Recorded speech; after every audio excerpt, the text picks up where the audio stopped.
Karen, is lunch ready yet? I'm getting hungry. Really? It's only 11 o'clock a.m., Marie. You got up late this morning, and we had a late breakfast, so I thought a later lunch would be better. Oh, I don't even remember eating. Maybe this is a sign of good health. Louise is hungry too, you know. Is that so? All right, I'll start preparing something now. I wish you'd do these things without being told. You really are inconsiderate. And clean our room already. It's been a week and dust is piling up. Marie's mother-in-law took it for granted to boss her around. One would think that if she's so healthy, she could do her own cleaning and cooking. I can't understand why she stopped doing things she likely did herself before I came into the picture. I'm Karen Miller, a 30-year-old dual-income homemaker. I'm still working at the foreign company I joined before getting married. There are late hours but hardly any weekend work, so I should be able to relax on Saturdays and Sundays. But from early morning to late night, I'm kept busy by my in-laws with household chores and errands. My husband doesn't help at all, even though I'm slaving away for his parents, Marie and Louis. I wasn't particular about living together or separately, so when my husband suggested living with his parents after we got married, I didn't resist. But lately, I've been wondering if it was a mistake. Living at home means no rent, my husband said so, huh? But I thought to myself, of course, I never thought of living for free, but I did think it would be cheaper than renting elsewhere. So we pay for utilities as a sort of rent. We split the food expenses with the in-laws, but since Louis and Marie, who are retired and at home all day, eat a lot for their age, it feels like we're paying more. Still, it's cheaper than renting an apartment, and since I was continuing to work after marriage, having the in-laws around seemed reassuring. I thought it would be easier if we share the housework. When I work late, my husband has already finished dinner with his parents. It's easier than coming home late and having to cook, but there's never anything left for me. We both work, so I thought it was only fair that whoever can do the housework does it. Before we got married, my husband said the same thing. He said housework is a piece of cake, leave it to me. So I thought he must have been doing various chores up until now, but it turns out since getting married he hasn't done a thing. Laundry, cleaning, tidying up, Marie had been doing it all. He would even make instant food for himself. So even if I'm working late and my husband comes home early, there's no way he'll prepare dinner. I should be grateful Marie's there. Otherwise, I have to cook when I get back. But it's disheartening that my husband doesn't say a word, even when my portion isn't prepared. He never lifts a finger to clean up. The dirty dishes remain on the table, and the pots and utensils are left in the kitchen. I end up cleaning up after meals I didn't even eat.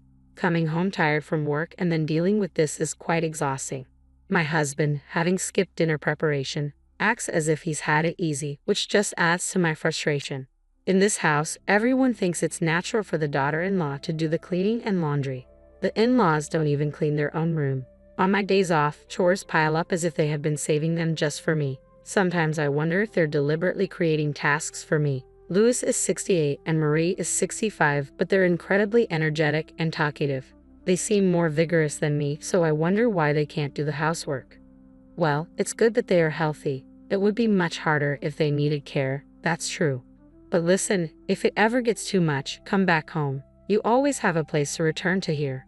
Don't feel like you have to endure everything. If you want to escape, you don't have to suffer in silence, Mom. But you're also going through a lot, aren't you? Please don't overdo it either. Having Mom to listen to my complaints helps me keep going. But right now, I have another worry. My father, Sam, is ill and in the hospital. His condition doesn't seem to be improving.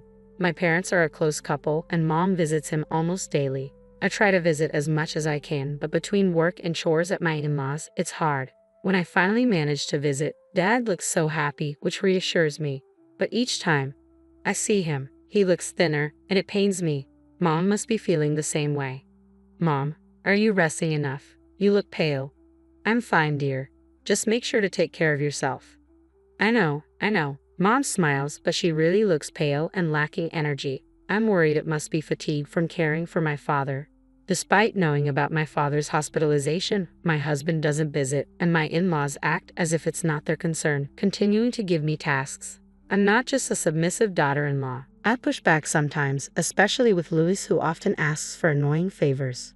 Karen, can you massage my back? I'm tired too, so that's not possible. Why don't you buy a massage machine or ask Marie or Austin? It's a daughter-in-law's job. I don't think so. Louis is fit enough to play golf and go to jazz bars, so he doesn't need that kind of help. Karen, I'm going to take a shower. Can you wash my back? No, asked Marie. It's not fun having an old lady do it. What sort of fun is he talking about? Since Lou retired a year after we got married, it's been like this.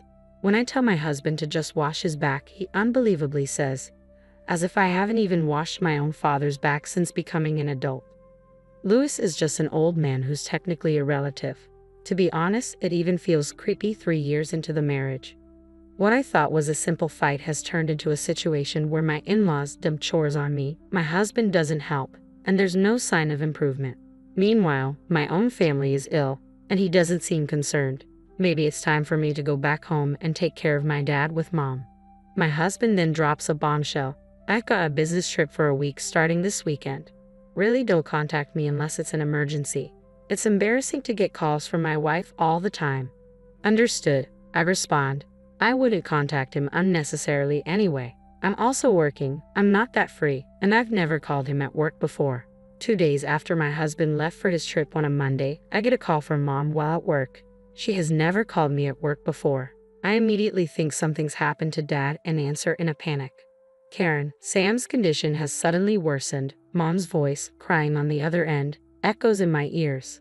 I'm coming right away, Mom, I tell my boss, who says, go now. I rush to the hospital by taxi, but I am met with a cruel reality. Mom's not in Dad's hospital room. I ask the nurse, who looks down, visibly uncomfortable.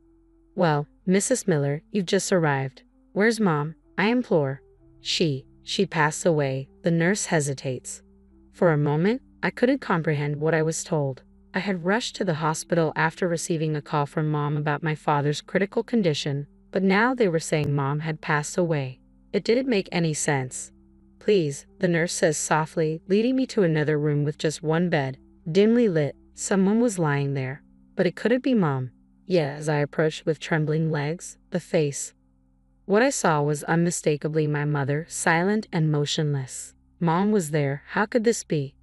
The nurse explained that after calling me, Mom had returned to my father's room. A while later, they found her collapse over the bed, still holding my father's hand, already lifeless. Perhaps a heart attack, the nurse suggested. As she spoke, another nurse appeared. Mrs. Miller, your father? At the same moment, I returned to my father's room. He passed away. No way, no way. I felt as if all strength had drained from my body. I couldn't understand what had just happened. Both my parents gone, just like that. It was too surreal to believe. I stood there stunned for what felt like an eternity. I need to tell Austin, and in a daze, I remembered to contact Austin. Shaking, I took out my phone and called him. As the phone rang, the reality of my parents' deaths hit me, and I couldn't stop the tears. Hello, Austin. I'm at work right now, but it's an emergency. My dad and Mom have. They're gone, I managed to say through my sobs. Both of them are gone. An accident? I asked, hoping for a different answer. No, but I don't know what to do. Despite my obvious distress, Austin's response was cold and detached. Did you forget what I said before my trip? He continued. I'm on a business trip. Don't call me unless it's a real emergency. For a moment, I couldn't comprehend what Austin had said. It was probably because his response was so far from what I had expected. I thought I had misheard, but the shock made my tears recede. What did you just say? I told you not to call unless it's an emergency. My parents just died. Isn't that an emergency? If they were about to die, maybe. But what's the point now? That's not an emergency. What are you talking about? You're coming home, right? It's not too late, I pleaded. I'm busy. Goodbye. Austin hung up, and no matter how many times I tried, he didn't answer again. Then I called Marie. Marie, my parents passed away. I thought it was just your father who was sick. Yes, but both of them. Well, isn't that nice? They were such a loving couple. Better for them to go together. You know they say loving couples go to heaven together. They must be happy. How can you say that? Well, you'll be busy now with the wake and the funeral, but it's good you can do it all at once. Louis and I won't be attending. What? We don't want to risk our health. Leaving people's health is more important, you know. In that moment, I realized the saying like father, like son was true, but it brought me back to reality. I informed my supervisor about my parents' passing. Unlike Austin or my in-laws, my supervisor showed genuine concern. He even helped me arrange the funeral at the church. Without him, I would have been completely lost. Despite Austin's words, I thought he would return for the funeral, but he never did. Thanks to my supervisor, colleagues, friends, and relatives, I was able to say goodbye to my parents. The real sorrow hit me after the funeral, when I returned to my parents' house and faced their photographs alone. I never imagined they would both pass away so suddenly. I couldn't believe that this was like a bad dream I'll wake up from. I talked to their photos. This can't be true, Dad, Mom. It's not fair to leave me alone like this. I held their pictures and cried like a child. After crying, I realized the harsh reality. Austin, who didn't bother to show up, and in-laws who didn't even attend the funeral. I had no family left to support me. Anger towards Austin began to build up. How could a husband not rush to his wife's side at such a time, saying such things during work? That's not normal. I was prepared for what was to come. 5 days after the funeral, 3 days later than planned, Austin returned, acting as if nothing had happened. I couldn't understand how he could be so indifferent. So, your parents' funeral is over, huh? Of course. What do you think? Well, I extended my trip by 3 days to avoid the funeral hustle. Must have been fun for you. It's work, not fun. But you're lucky now, no need to worry about your parents' old age. Any insurance money coming in? Austin's face had a smile that seemed almost inhuman. I wondered if he was an alien, unable to understand human feelings or words. Are you serious? Yeah, how much of that money do I get? What? What are you talking about? Of course, the wife's money belongs to her. I felt tears coming again, wondering why I married such a man. When I stayed silent, Austin looked around the room. He finally seemed to notice the change in the house. What? The house seems so tidy. Did you clean it up like you did with your parents? His insensitivity made my fists clench. How far could this person test one's patience? How could he not offer a single word of comfort to his grieving wife? But he was clueless about reality. It was time for me to make him understand.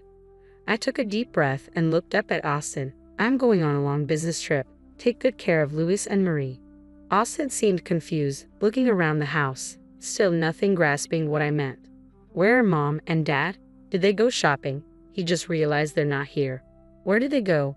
To the hospital. They hurt their backs while I was away.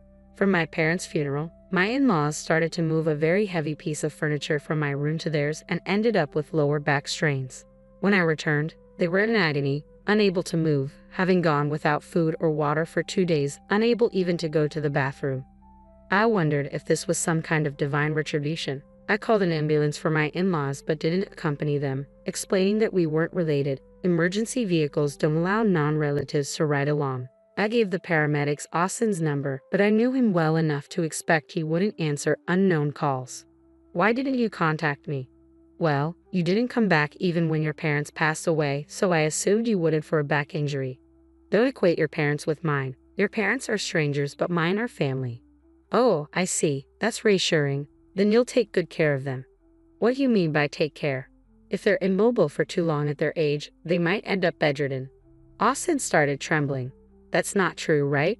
You'll do well taking care of your precious parents. I have an important business trip. Our parents are in trouble, and you're talking about a business trip. Are you even my wife? I glared at Austin. Which mouth is he speaking with? How dare he, who ignored his own in-laws, say that to me? But I learned from you that business trips are more important than family emergencies. That's different. I never imagined my own parents in such a situation, especially during an important business trip. If I had been treated well by my in-laws, I might have felt obligated to care for them. But unfortunately, I felt no such inclination. I can't bother with others. Besides, like you said, my parents were family, but yours are strangers to me. Aren't you my wife? And what are you? Weren't you my husband? Even your colleagues were shocked. Colleagues? What are you talking about? Your boss attended the funeral. I had called Austin's company when I couldn't reach him, suspecting something. When I explained that my parents had passed away and I couldn't contact Austin, I learned he wasn't on a business trip but had taken paid leave. Austin lied and went somewhere. Why he lied was clear. He emphasized not to contact him, probably because he was with someone he'd be troubled to be seen with. He was on leave, not a business trip. Where did you go and with whom? Your colleagues were also wondering where you were during my parents' funeral. You'll probably be asked when you return to work. Austin turned pale. Taking leave isn't a problem, but being unreachable in such a crisis is. I'll have a hard time explaining that, plus my potentially bedridden in-laws. He probably just woke up to the reality waiting for him after his enjoyable trip. Anyway, you deal with my parents. It's your job as my wife. I've decided to stop being your wife. I'm here to tell you that my long trip was not a lie. I don't lie like you. What do you mean, stop? I am divorcing you. I handed him the completed divorce papers. My things are already at my parents' house. Then who will take care of my parents? That would be their son, you. I can't do it. That's none of my concern. Leaving Austin behind, I returned to my parents' house. I had checked Austin's computer, finding plenty of photos of him with another woman and evidence of their trip together. I printed everything out, making the divorce process straightforward. I naturally demanded compensation from Austin. His affair and absence from my parents' funeral became widely known at his workplace, leading to criticism from his boss and colleagues. He became uncomfortable at work and eventually resigned. The conflict over the compensation claim and his resignation from work led to his affair partner leaving him. A month later, my former in-laws were discharged from the hospital. They're now homebound, living mostly in bed due to their refusal to undergo any rehabilitation. They seem financially stable with their pension and savings, but Austin, unable to find a new job, is only working part-time jobs to barely contribute to the living expenses and care for his parents. He's stuck at home, constantly arguing with them. He called me once, crying and begging me to return, but I refused. My former in-laws also reached out, claiming that Austin's care was inadequate and asking me to return and take over. When I suggested hiring a home health aide with their funds, they refused, wanting to save money without considering how long they might need assistance. Their words, expecting me to take care of them cheaply or for free, made me realize they hadn't changed at all. I never want to be involved with them again. I still cry when I think of my kind parents, but I know that constant tears won't let them rest peacefully in heaven. Once I complete the memorial ceremony for my parents, I plan to go on a long-term overseas assignment. I'm ready to move on, keeping my parents' memories close and embracing life positively with a smile.